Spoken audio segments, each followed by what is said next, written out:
It is Mental Wellness Wednesday. Dr. Tracy Alloway is back, and today we're keeping it on International Women's Day. We're talking about leadership and some of the research that you did in your book.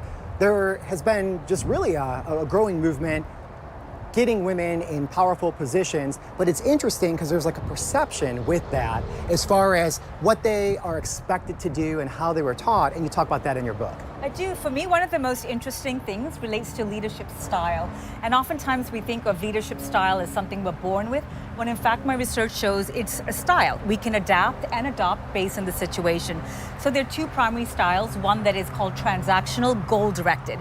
You've got a deadline, you work towards that. And a second that's transformative, where it's very collaborative, kind of let's throw all ideas together and see what sticks. And oftentimes women feel that if they adopt a transactional leadership style, they're not being authentic. And I found in my research, when they adopt a style that's not authentic to them, they experience more stress and burnout much more quickly. When you say not authentic to them, are you also referring to being more direct? Maybe I noticed you mentioned being passive, avoidant leaders. We've all heard the term passive aggressive, where you kind of hint around at something without outright saying it. Would that be something that would cause you that additional stress too? So in the vein of leadership style, passive avoidant means that you feel so overwhelmed, you think, well, I'm going to let it be. I'm not going to get involved. And this actually was the #1 trait for women, not for men, but for women, that leads to more stress and burnout. So this idea of, well, I'm not sure, I shouldn't be direct, like you mentioned, Eden, actually is counterproductive for women in leadership. Now, I like this. Focus on your success. So that's one of the things, you're bringing it back to yourself, and how you got there in the first place is your experience. Yes. So you're not trying to model what you think you should be acting, kind of go back to what you know, who you are. Exactly. So often there's a disconnect between someone's competence, whether male or female, and their confidence. And women tend to actually downplay their competence, and as a result, their confidence suffers. And so that simple tip is a nice way to redirect and shift your mindset by saying, think of one thing that you have done well in the job. Not about you as a person, but what you've accomplished in your workplace. I want to hear a little bit about right side up.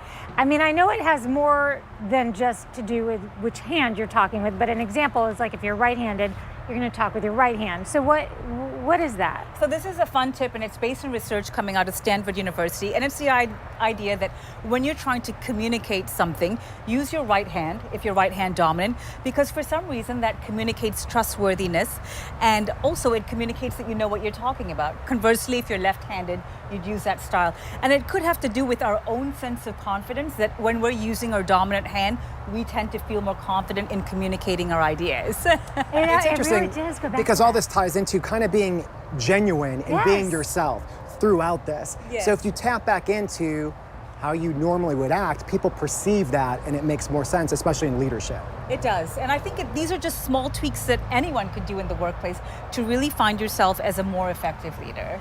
Tracy, thanks again for being on the show.